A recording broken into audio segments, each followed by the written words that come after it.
The day my father passed away, my mother told me, Emily and I will take over all the remaining assets. To be honest, I didn't want to discuss the inheritance on the day of my father's funeral. However, Emily eagerly pushed the conversation forward, her eyes sparkling. There's a will, too. Look, Emily said proudly, showing it to me. Just after Dad went to the hospital, Mom and I visited him and had him write this. Dad immediately agreed to leave nothing to you, sis. Dad did that, even though he always relied on me. Yes, he did, Emily replied. I know it's harsh, but Dad always found me more likable and favored me. Before I could respond, my mother continued with a smile.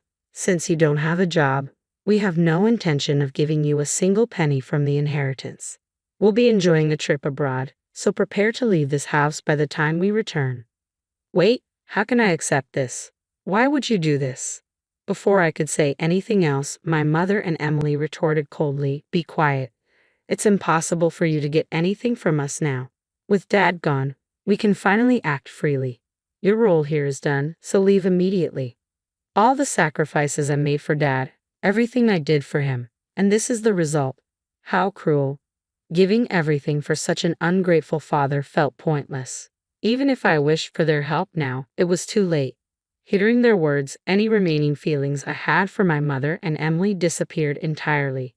Without expressing all I wanted to say, I responded, I understand. I can't stay with you two any longer. I'll gladly leave. With that, I left my childhood home. My name is Ashley. I have a sister, Emily, who is 4 years younger than me. We're a family of 4. Emily's personality is similar to our mother's. She's charming but sometimes lazy, and she often teased my father and me, who are more sincere. Our mother, having a temperament like Emily, felt especially fond of her. When we were children, it was evident she favored Emily over me. Whenever she met her friends, my mother would only take Emily, often leaving me at home. She said it was embarrassing to show plain and quiet Ashley to her friends. On the other hand, she was very proud of Emily, who was friendly and loved by everyone. Even with such a mother and sister, I could live positively because of my father. He valued my sincerity and loved both Emily and me equally. I deeply appreciated and loved my father's fair attitude. Even after becoming an adult, my mother's treatment of me remained unchanged. However, thanks to my father's presence, our household remained stable. After my father retired at 65, he had an accident at home. He tripped over a small step and broke a bone. Despite surgery and rehabilitation, his aging muscles didn't recover well. As he spent more time bedridden and needed care, my mother and Emily became even colder towards him. One day, I overheard my mother and Emily chatting excitedly while looking at a guidebook. Hey Mom, what do you think about this inn? The food looks delicious too. Maybe we should go with this one. Curious, I asked, what are you talking about? My mother answered with a hint of annoyance, we're planning a family trip. Considering Dad's difficulty moving around, isn't traveling hard for him? I asked. Emily smiled and said, well, we're not thinking of bringing him. We plan to leave him at home. That's cruel. It would be hard for him if he's left alone. If Dad's not going, I'll stay home with him, I said. My mother and Emily just smiled at each other. My mother then said, that's fine. If that's the case, Emily and I will go by ourselves. Whether you two come or not is up to you, but since it's a family trip, we'll be using money from Dad's bank account. A quick glance at the guidebook revealed they had chosen a room for just 2 people. It was clear they never intended to bring either my father or me. After that, my mother and Emily frequently went out alone, staying at high-quality inns and dining at fancy restaurants, as if neither my father nor I existed. I kept an eye on their actions from a distance, trying to finish my work quickly to take care of my father.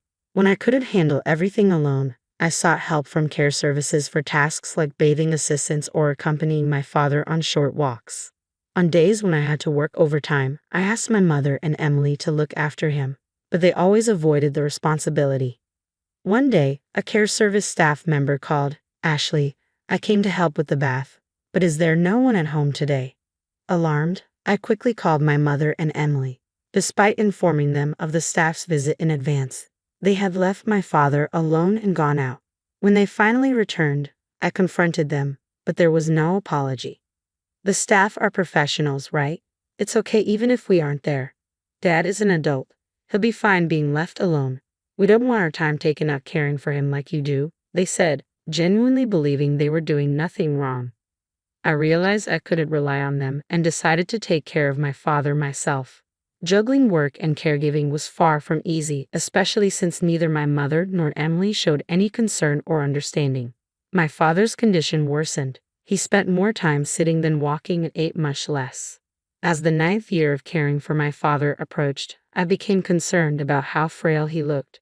When I took him to the hospital, we received a shocking diagnosis. Your father has advanced cancer. I was devastated. I realized we might not have much time left, and I was determined to support him in his final days. I quit my job to care for my father full-time. When I told my mother and Emily about his condition, the reactions were unexpected. My mother simply commented, "Really? He never drank or smoked. It's unfortunate that such a sincere person ended up with cancer." Emily, with a stunned expression, said, "I can't believe you'd give up your job to take care of Dad. I'd never make that choice. I thought they would be concerned about him, but they showed no signs of it at all. I was honestly surprised by their indifference, as if it was someone else's business. They only visited him at the hospital briefly and never came for a proper visit. I supported my father daily during his chemotherapy treatments. Despite our best efforts, we couldn't stop the cancer's progression, and half a year later, he passed away. The days after the diagnosis went by in a blur. Upon hearing of his death, my mother and Emily started a private discussion and left me to arrange the funeral on my own. They disappeared somewhere, and I didn't even have time to mourn my father as I had to handle everything. As the funeral began, my mother appeared and delivered the chief mourner's speech despite having done nothing. She put on a face for the public. I was irritated by her behavior, but the funeral proceeded smoothly. Worn out, I headed home, only to be invited to the living room by my mother and Emily, who had already returned. They said they had something to discuss. Without any consideration for my exhaustion, my mother abruptly declared, "Regarding your father's inheritance, Emily and I will inherit this house and all other assets." I wasn't in the mood to discuss inheritance on the day my father passed away, but Emily chimed in, "We even have a proper will. Look," she said, proudly presenting the document. Right after Dad was admitted to the hospital, Mom and I visited him and had him sign this. It states that you won't inherit anything. Dad agreed to it immediately. "Dad did?" I asked, stunned. With a smirk, Emily said, "After all the help you provided, it's so cold, right? Maybe Dad in the end preferred me over his too serious elder daughter." "That's impossible," I began to respond, but my mother interrupted with a grin. "Clearly Emily is more adorable. Your father always stayed home and had no hobbies, so he surely saved a lot. Mom even quit her job because of the inheritance, and I took some time off work to enjoy it." Before I could say anything, they continued their conversation. My mother then told me, "You, who have no job, won't get a penny from the inheritance. We plan to enjoy a vacation abroad for a while, so you should leave this place by then." I hurriedly countered, "Wait a minute. Do you genuinely believe what you're doing is right?" Without waiting for me to finish, both my mother and Emily firmly responded, "Shut your mouth. It's a waste of time trying to take the inheritance from us. With your father gone, we'll do as we please. Your role here is done. Please leave this house promptly." To think that after all I sacrificed for Dad, this is what I get. There was no need to go to such lengths for such an ungrateful father. It's pointless to regret and think about it now. Hearing those words, any remaining bond I felt for my mother and Emily was completely severed. I couldn't forgive them for speaking that way about my beloved father.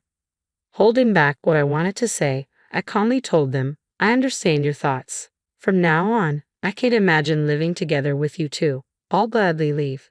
Despite their initial surprise at my acceptance, the two soon smiled smugly together. "Good to know. Once you leave this house, never rely on us again. Our relationship ends here. Whatever happens to you, we want no part in it. Don't even think of contacting us," my mother said. Receiving this intense sentiment, I packed only my essentials and left the house. A few days after the inheritance discussion, something unexpected happened. I received a call from my mother, who had claimed she would cut off contact with me. When I answered, she immediately confronted me in anger. "What have you done? Where has all the money from your father's account gone? Why are you suddenly calling? Didn't you say you wouldn't contact me?" I replied, "Silence. This is an emergency. Return your father's savings immediately." "What are you talking about? I left the passbook at the old house, didn't I? I have no way of accessing it after I left." The money in the account is definitely gone. Such a significant amount of savings couldn't have disappeared so suddenly, my mother accused. She suspected that I had squandered my father's money. Mom, haven't you ever checked the account balance before? Huh? I haven't bothered with such things, she replied. I see. If you had, you would have noticed that Dad's savings weren't that much to begin with. What do you mean? His savings were, oh, where did his retirement money go? We used it for our wedding ceremony and the new house, I explained. Wedding? New house? I have no idea what you're talking about. I had been in a romantic relationship with a man named Sean, who was in charge of the caregiving service for my father. Our relationship started through our mutual care for my father. I had told my father about Sean soon after we began dating, and Sean proposed. At that time, I was overwhelmed with caregiving and work responsibilities and couldn't make a decision. Upon learning the truth, my father said, "Care for yourself more than me. I want you to have a happy marriage," and he supported me. He even started helping with the wedding venue selection and looking for a new place to live. We had reserved a wedding date for the following year and signed a contract for a new apartment that my father liked. This all happened 6 months before we found out that he had terminal cancer. As a gesture of gratitude, my father covered most of the costs for the wedding and the new apartment. That was the reason for the decrease in the account balance. Hearing this, my mother's voice trembled, clearly shaken. So there wasn't any inheritance for us to inherit in the first place. Primarily just the family home, but given its location, we shouldn't expect a high selling price. Emily, overhearing the conversation, snatched the phone from my mother in panic. Wait, so the financial assistance for your wedding is much more than the inheritance for Mom and me? That seems to be the case. Dad knew about my marriage and me leaving the house, so maybe he didn't see a problem in leaving the family home to both of you. He might have used a significant amount for me and intended the inheritance to compensate for that. Could it be that the reason you quit your job was because your marriage had been decided upon? That's right, Sean is also involved in investment activities and is financially stable. He wanted me to become a full-time housewife. Also, I thought if I resigned early, I could focus on taking care of our father. I can't believe it. Why did you keep the news about your marriage and the savings a secret from us? Taking a deep breath, I answered, I thought about telling you several times, but every time, neither of you showed any interest and avoided the topic. Why didn't you stop me from taking a break from work or Mom from quitting her part-time job? How are we supposed to live now? When I wanted to talk to you after the funeral, wasn't it you and Mom who shut me down, saying you can't expect anything from us? I thought family members should help each other out. When I was swamped with work and caregiving, you were out having fun, neglecting Dad. How can I think of someone who said such mean things as family? Don't just say whatever is convenient for you, I told them, shocked and lost for words. Emily was taken aback. Afterward, my mother pleaded with me, Ashley, the truth is, I've already paid for the trip. I also made various purchases expecting the inheritance. So now I have no savings left. So what about it? I've already quit my part-time job, right? If we don't get any inheritance money, we won't have any money for next month. So until I find a new job, I hope you can lend us some. When you kicked me out of the family home, didn't you say you'd never come to me again? That our relationship was over? That you wouldn't interfere with whatever happens to me in the future? About that, neither of you ever helped when Dad and I were going through tough times. Now, when you're in trouble, you want to rely on me. That's incredibly brazen, I said. Without waiting for my mother to finish, I ended the call and blocked their numbers. I was utterly disgusted by my mother and sister, who only claim to be family when they're in trouble. I decided to distance myself from these two. Later on, I heard from various people that although my mother and Emily had canceled their trip, they couldn't get a refund. They'd been barely scraping by, asking friends and relatives for money. They had to sell their house, but as I expected, they didn't get as much as they hoped. With the initial expenses for a new place and moving costs, they had hardly any money left. Emily returned to work, but because she asked her colleagues for money, her relationships at work became strained. She had planned to leave her job soon after finding a good partner, but because of the situation, that partner, as well as other men, distanced themselves. Her friends, too. My mother tried to find another part-time job, but her previous workplace had already hired someone else. So it was hard for her to return. Due to her age, her job opportunities were limited. She's been working diligently, facing complaints from younger colleagues. Currently, they manage their living expenses with my mother's meager part-time salary and Emily's earnings, slowly repaying their debts. Both of them seem worn out. As for me, I was able to have a small wedding at the venue my father chose. The only regret is that my father couldn't be there for my wedding, but I believe he's watching over our happy moments from somewhere. My married life with Sean has been smoother than expected. We're enjoying peaceful and fulfilling days together. I'm eternally grateful to my father for supporting my relationship with Sean and giving me this opportunity. I've had to build a peaceful life with my husband, always remembering my gratitude to my father.